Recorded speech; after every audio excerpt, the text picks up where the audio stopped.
साधना को जब साधक संपन्न कर लेता है तब प्रकृति पर उसे विजय मिल जाती है और प्रकृति में घटने वाली समस्त घटनाओं को वह जान लेता है। इसलिए योग दर्शन में महर्षि पतंजलि ने इसका तो बड़ा विशद वर्णन किया है। इसके पश्चात जो साधना का क्रम है, जो नियम है, उसको कहा गया है सूर्य संयम। सूर्य में संयम करने पर अथवा इस साधना के करने पर साधक के जीवन में समस्त भुवन का ज्ञान हो जाता है। जैसा कि गुरुदेव वशिष्ठ के संबंध में कहा गया है, मानस जी में, विश्व बदर जीवी तुम्हारे हाथा, ये समग्र संसार बेर की तरह आपके हथेली पर है महाराज। बेर के फल को हथेली में रखकर सांगो पांग सब तरफ से अच्छी तरह से देखा जाना जा सकता है। इसी तरह इस विद्या के जान लेने पर, इस साधन को सिद्ध कर लेने पर, या जीवन में इस तरह के संयम या नियम के आ जाने पर समग्र भुवन का, सामान्य तौर पर 3 लोक 14 भुवन जो कहे गए हैं, पृथ्वी के नीचे 7 अतल, वितल, सूतल, तलातल, रसातल, महातल, पाताल आदि, और पृथ्वी के ऊपर भी 7, कहीं कहीं 10 या 11, समस्त भुवन का ज्ञान हो जाता है। और अगला जो नियम कहा गया है वो है चंद्रमा का संयम।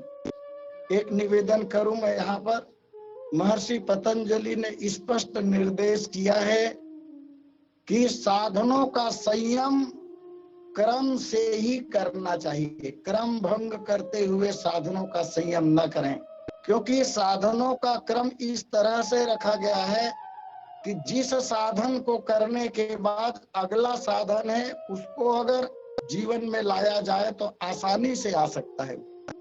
योगी क्रमबद्ध तरीके से ही इन नियमों का पालन करते हुए साधना करते हैं, और यही कारण है कि वो अपने जीवन में सफल होते हुए दिखाई देते हैं। 12वें क्रम पर ये जितने साधन कहे जा रहे हैं, जितने भी संयम या नियम कहे जा रहे हैं, ये ही धर्मरथ में विराजमान होने वाले रथी के बाण हैं। तो चंद्रमा का संयम कितना बढ़िया है, सूर्य का संयम, उसके पश्चात चंद्रमा का संयम। जब साधक चंद्रमा का संयम कर लेता है तो उस संयम के कर लेने से, उस नियम को मान लेने से, उस नियम का पालन कर लेने से तारा समूह का ज्ञान हो जाता है। और तब गोस्वामी जी महाराज कहते हैं उसका परिणाम क्या? तो अगणित उद्गन रवि रजनीसा, इस तरह तारा मंडल का संपूर्ण ज्ञान उस साधक को हो जाता है। और इसके पश्चात कहा गया ध्रुव तारा है एक, उसका पृथक से संयम। ध्रुव तारा का संयम जब साधक कर लेता है तब तारा समूह की गति का ज्ञान होता है। दोनों में अंतर है। चंद्रमा के ज्ञान में हमने देखा तारा समूह का ज्ञान, परंतु ध्रुव तारा के संयम में हम देख रहे हैं तारा समूह में जितने तारा हैं उनका ज्ञान होने के साथ साथ उन विद्यमान समस्त तारागणों की गति का ज्ञान हो जाता है। और इसके साधक कहे गए हैं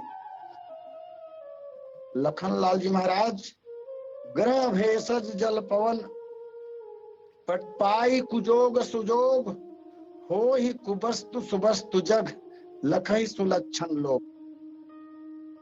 और अगले नियम के रूप में जिसका प्रतिपादन किया गया है उसका नाम है नाभि चक्र का संयम।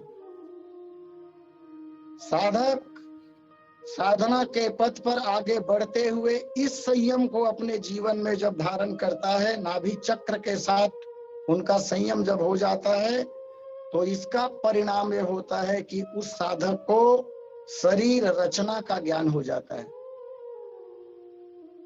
अब इसका तात्पर्य मेरे हिसाब से यह नहीं होना चाहिए कि शरीर विज्ञान का ज्ञान डॉक्टर को भी होता है तो इसका साधक है वो, ये एक अलग विषय है।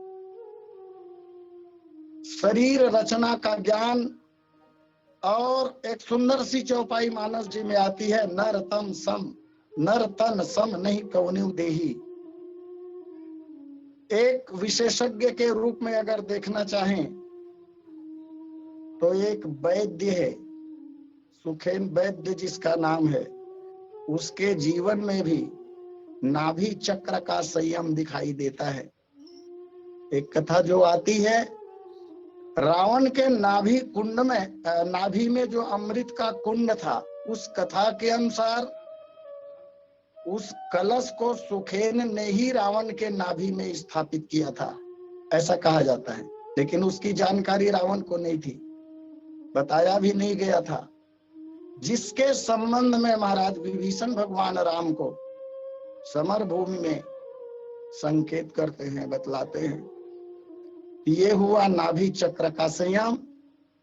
नाभि चक्र के संयम के बाद अगला जिस नियम की चर्चा की गई उसको नाम दिया शास्त्रों ने कंठकूप संयम। ये बहुत महत्वपूर्ण साधना है।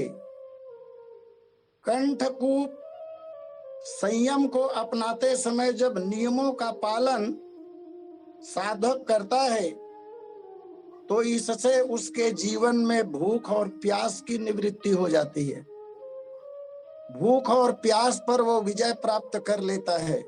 मुझे ऐसा लगता है कि भगवान श्री राम की वानरी सेना में जो बंदर हैं वो सारे इस साधना के साधक रहे होंगे।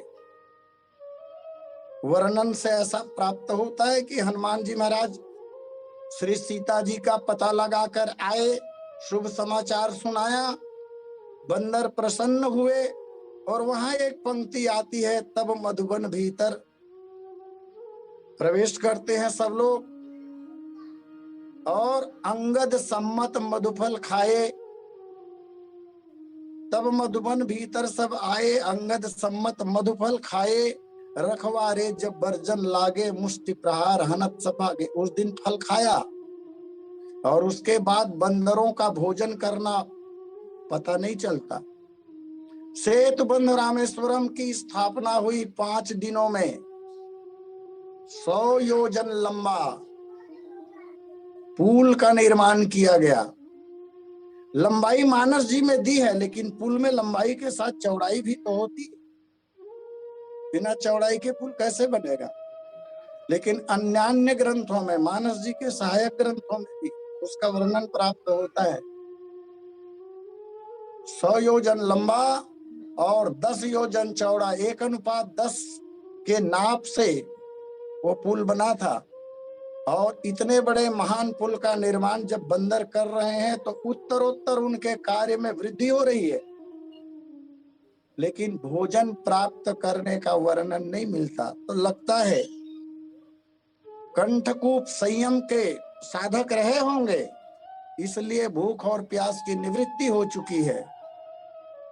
एक प्रकरण और देखने को मिलता है बालकांड में, जहां पर महाराज मनु और महारानी शत्रुपा ब्रह्म को प्राप्त करने के लिए कठिन तपस्या कर रहे होते हैं।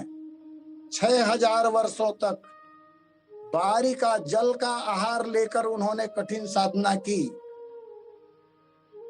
प्रत्येक 1000 वर्ष की तपस्या पूर्ण होने पर भगवान ब्रह्मा आते रहे। 6 बार भगवान ब्रह्मा आए, लेकिन ब्रह्म नहीं आए। इन्होंने विचार किया कि साधना में कोई ना कोई कमी है, इसलिए ब्रह्म आ नहीं रहे हैं। साधना प्रगाढ़ कर दी। उन्होंने जल का सेवन भी बंद कर दिया और केवल वायु का सेवन करते हुए 7000 वर्षों तक साधना की। संवत 7 सहस्त्र पुण्य रहे समीर आधार। केवल वायु का सेवन करते हुए 7000 वर्षों तक तपस्या उन्होंने की।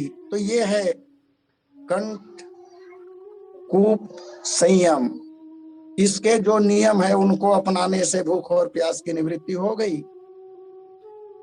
15वें बाण के रूप में अथवा 15वें नियम के रूप में जिस तत्व की चर्चा की गई है उसका नाम दिया गया है कूर्मनाड़ी संयम। इस संयम को करने से, इसके नियमों को जीवन में आत्मसात करने से स्थिरता आती है। और इसका बहुत बढ़िया उदाहरण प्राप्त होता है ग्रंथों में बाली कुमार अंगद के संदर्भ में। जब शांति दूत की भूमिका में महाराज अंगद लंका में जाते हैं, रावण से कुछ बातें होती है और उसके बाद में अंगद ने जब अपना पैर रोपा तब गोस्वामी जी महाराज कहते हैं, भूमि न छाड़त कपि चरण देखत रिपुमद भाग, जैसे कोटि विघ्नते संत कर मन जिम नीति न त्याग। तो स्थिरता आती है। इसके साधक अंगद जी महाराज कहे जा सकते हैं। 16वें क्रम में मूर्ध ज्योति संयम की चर्चा की गई। ये भी बहुत महत्वपूर्ण संयम है। इस संयम के नियम को अपनाने से जब चाहे तब साधक सिद्ध महापुरुषों का दर्शन कर सकता है। सिद्ध महापुरुषों से मिलने की इच्छा जागृत हुई मन में, सिद्ध पुरुषों से कुछ पूछना हो, उनका दर्शन करना हो, और जैसे ही मन में कल्पना किया साधक ने कि सिद्ध महात्माओं के तत्काल दर्शन हो गए। नारदादि सनकादि मुनीसा, ये इस साधना पथ के साधक हैं। उसके पश्चात प्रतिमा संयम। प्रतिमा संयम के नियम जिसके जीवन में उतर जाते हैं उसको सब प्रकार का ज्ञान हो जाता है। ऐसा व्यक्ति ज्ञान का सागर ही हो जाता है। गोस्वामी जी महाराज ने कहा, गुरु विवेक सागर जग जाना, जिन्हि विश्व कर बदर समाना। और इसके श्रेष्ठ उदाहरण गुरुदेव वशिष्ठ कहे जा सकते हैं। विवेक के सागर हैं, समस्त संसार जानता है गुरु जी को। भगवान ब्रह्मा के मानस पुत्र हैं। इस नियम के साधक वशिष्ठ जी महाराज। इसके पश्चात 18वें क्रम पर आता है हृदय का संयम। और हृदय का संयम जो कर लेता है, चित्त पर उसका अधिकार हो जाता है, मन उसके अधीन हो जाता है। भगवान श्री राम के जीवन में ये स्पष्ट दिखाई देता है हृदय का संयम। मोहि अतिशय प्रतीति मन केरी, जे सपने ऊपर नारी नहेरी। क्षमा कीजिएगा, रामचरितमानस में उसी ब्रह्म के अंश, श्री राम के ही अंश महाराज लखनलाल जी, भरत और शत्रुघ्न है, इसलिए ये सारे तत्व उनमें भी विद्यमान हैं। जो जो तत्व राम जी में है वो सारे तत्व इन 3 अन्य कुमारों में भी है। लक्ष्मण परशुराम के प्रकरण में देखने को मिलता है। परशुराम जी महाराज ने जब हार स्वीकार कर ली, जब उन्हें ज्ञान हो गया कि ये पूर्ण परात्पर ब्रह्म है, और तब उन्होंने जो प्रार्थना भगवान से की है, वहां पर एक पंक्ति के माध्यम से समस्त गुणों को दोनों राजकुमारों में आरोपित करते हुए दिखाई दे रहे हैं। अनुचित बहुत कहूं अज्ञाता, क्षमहु क्षमा मंदिर दो भ्राता। जितने विशेषण प्रायः राम जी के लिए, वो सब लागू हो गए लखनलाल जी के लिए। इसलिए हृदय का संयम, इसके पश्चात बुद्धि और आत्मा का संयम। बुद्धि और आत्मा का संयम जिसके जीवन में होता है, इसके नियमों का पालन जो व्यक्ति करता है, वो आत्मज्ञानी होता है। आत्मज्ञान का मतलब हुआ तत्व ज्ञान, आत्मज्ञान का अर्थ हुआ ब्रह्म ज्ञान। यह संसार किन्हीं किन्हीं ग्रंथों के अनुसार 24 और किन्हीं किन्हीं ग्रंथों के अनुसार 25 तत्वों से चलता है, 25 तत्वों से निर्मित है। इस बात का ज्ञान जिसे हो जाए, क्षमा कीजिएगा, पढ़कर शब्दों को जान लेने से वह ज्ञान या आत्मज्ञानी नहीं माना जा सकता। उसके जीवन में दिखाई देता हो, उसका अनुभव करता हो, अनुभव जन्य हो जाए, तब वह व्यक्ति आत्मज्ञानी कहलाता है। और आत्मज्ञान जिसे प्राप्त हो जाए, वह व्यक्ति जब भी ध्यान लगाकर भगवान का दर्शन करना चाहे, प्रभु का दर्शन करने में समर्थ होता है। तो ये हुई चर्चा आत्मज्ञान की।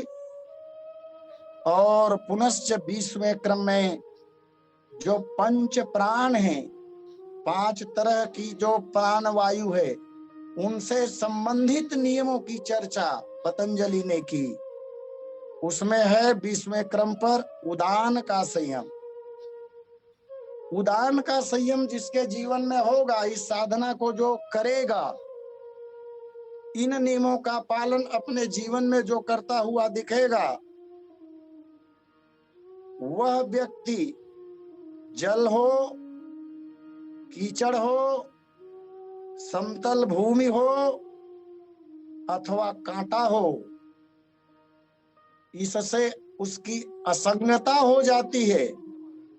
चाहे जल में करे तो चले तो वही भाव, कांटे पर चले तो वही भाव, समतल भूमि पर चले तो वही भाव, और अंत में इसकी प्रगाढ़ता आ जाने पर इच्छा मृत्यु उसके लिए संभव हो जाता है। वो जब मरना चाहे तब मरेंगे। वो महाभारत में पितामह भीष्म इसके अच्छे उदाहरण कहे जा सकते हैं। तजौ न तन निज इच्छा मरना, मैं अपनी इच्छा के अनुसार मरूंगा, जब मेरी मर्जी होगी तब मैं देह का त्याग करूंगा। ये है इस नियम का या इस साधना का परिणाम। पश्चात आता है 21वें क्रम पर समान संयम। समान संयम की साधना करने पर तेज की प्राप्ति होती है, जीवन में तेज आता है। मानस जी की वो चौपाई जहां गोस्वामी जी महाराज कह रहे हैं, कनक बरन तन तेज विराजा, मानव अपर गिरिन कर राजा। जीवन में तेज का आना इस साधना का या इस नियम का परिणाम है। पुनश्च 22वें क्रम पर बंधकारक संयम।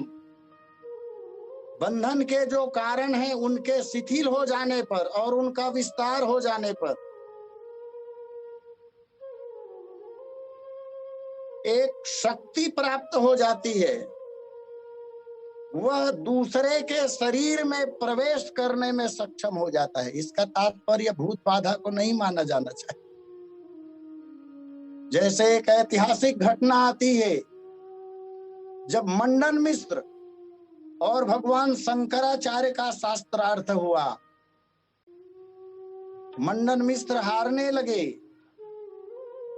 उनकी पत्नी जजमेंट कर रही थी और तब उन्होंने कहा, आचार्य रुकिए, अभी हार आपकी नहीं हुई है, ये ब्रह्मचारी हैं इसलिए अकेले पूर्ण है, लेकिन हम गृहस्थ हैं इसलिए आधे आप आधी मैं, दोनों मिलाकर पूरे होते हैं। अभी आपसे शास्त्रार्थ हुआ है, आधा मैं बाकी हूं।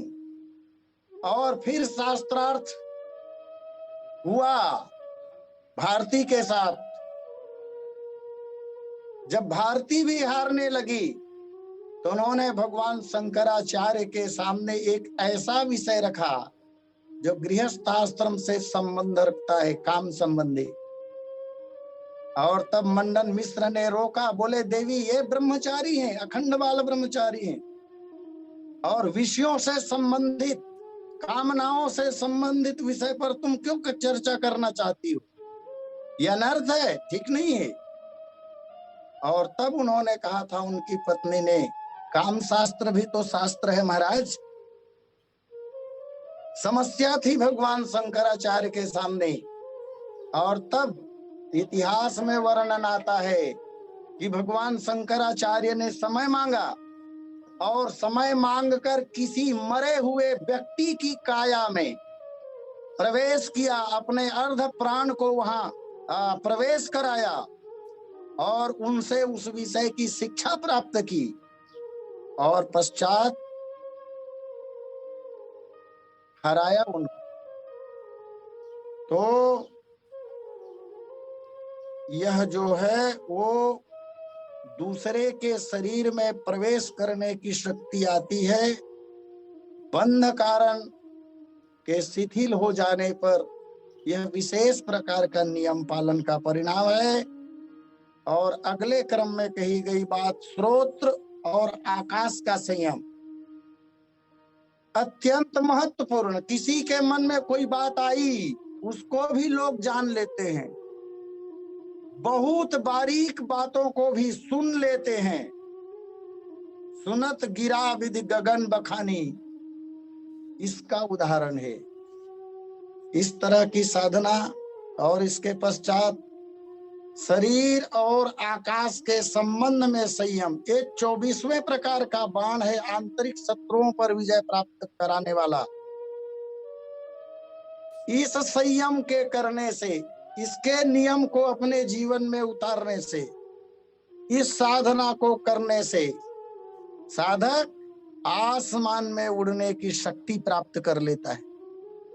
हवाई जहाज में बैठ कर उड़ने का तात्पर्य नहीं है।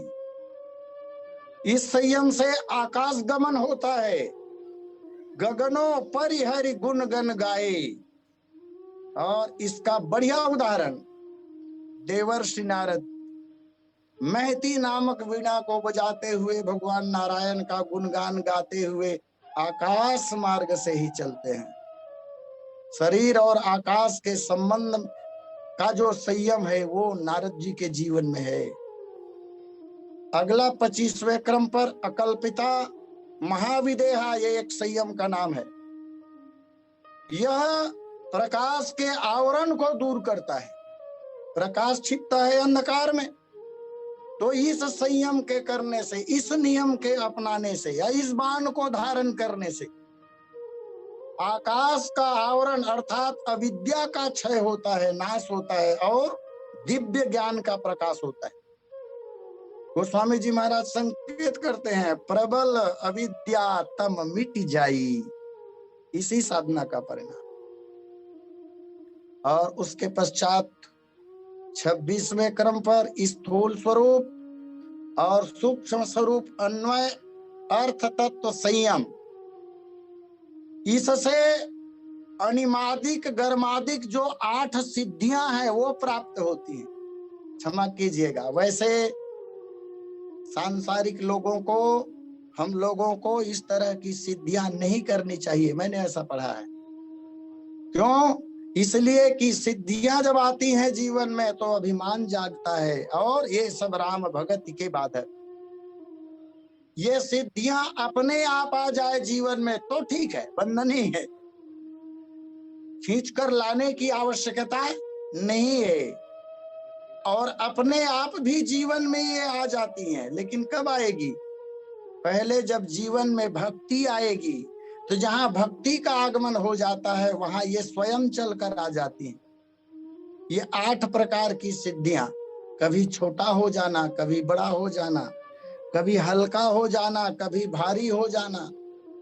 हनुमान जी महाराज समुद्र के तट पर एकदम मौन अवस्था में बैठे हुए हैं। सारे वानर अपने अपने बल और शौर्य का वर्णन कर रहे हैं। जामवंत जी ने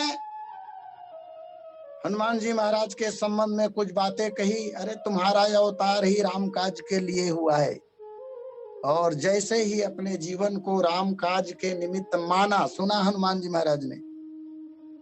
एक कवि कहते हैं, जयति जानकी इस महाराज रामचंद्र जी की, एक ही उछाल में समुद्र पार जाऊं मैं। कहो जामवंत गढ़ लंका को उठाए लाओ, सहित सहाय कहो सिंधु में डुबाऊं मैं। और रावण के 10 मुख तोड़ तोड़ कर 10 दिशा में कंदुक की तरह चला दूं मैं। इस तरह अनिमादिक भयानक रूप हनुमान जी महाराज ने बना लिया। सुनते ही भयउ पर्वताकारा, कनक बरन तन तेज विराजा, वगैरह वगैरह। ये इसी साधना का परिणाम है। समय लगभग पूर्णता की ओर जा रहा है, इसलिए थोड़ा संक्षेप करूं। अगला जो क्रम है 27वें नंबर पर जिस नियम की चर्चा, उसका नाम है ग्रहण स्वरूप अस्मिता अन्वय अर्थ तत्व। इनसे इंद्रियों पर विजय प्राप्त होती है। इंद्रिय द्वार झरोखा नाना, अतः सुर बैठे कर छाना। ये जो हमारी 10 इंद्रियां हैं और 11वें में मन, इस साधना के करने पर इंद्रियों को वश में किया जा सकता है। अंजनी नंदन हनुमान जी महाराज श्रेष्ठ उदाहरण, कुमार लक्ष्मण भी अच्छे उदाहरण है, श्रेष्ठ उदाहरण है। इस साधना का परिणाम यह है, मनोजवम मारुततुल्य वेगम जीतेन्द्रियम बुद्धिमताम वरिष्ठम। और कुमार लक्ष्मण जगमोह सखा निशाचर जेते, लक्ष्मण हनई निमिष महु तेते। और 14 वर्षों तक भोजन, नींद और स्त्री का त्याग, कभी चिंतन भी नहीं करना। ये इसी साधना का परिणाम है। 28वें क्रम में आता है बुद्धि और पुरुष में भिन्नता का ज्ञान। प्रकृति और पुरुष दोनों भिन्न है, किन्हीं अर्थों में। इसका ज्ञान, समता भी है, ये आगे चल के आएगा। पहले भिन्नता का ज्ञान हो जाए कि प्रकृति, बुद्धि अलग है और पुरुष अलग है। इस साधना के कर लेने पर जगत में सब बातें सिद्ध हो जाती है, सबका ज्ञान हो जाता है और जीवन में प्रबल वैराग्य आ जाता है। प्रबल वैराग्य के उदाहरण भी हनुमान जी महाराज और कुमार लक्ष्मण प्रबल वैराग्य के उदाहरण है। इससे जगत में विभिन्न प्रकार के विकार करने वाले जितने भी विकारी बीज हैं, दोषों के बीज जिनसे ये बुराइयां उत्पन्न होती हैं, उसे जड़ से ही नष्ट कर लेता है साधक। और अंत में इसका परिणाम होता है कैवल्य अर्थात मोक्ष की प्राप्ति।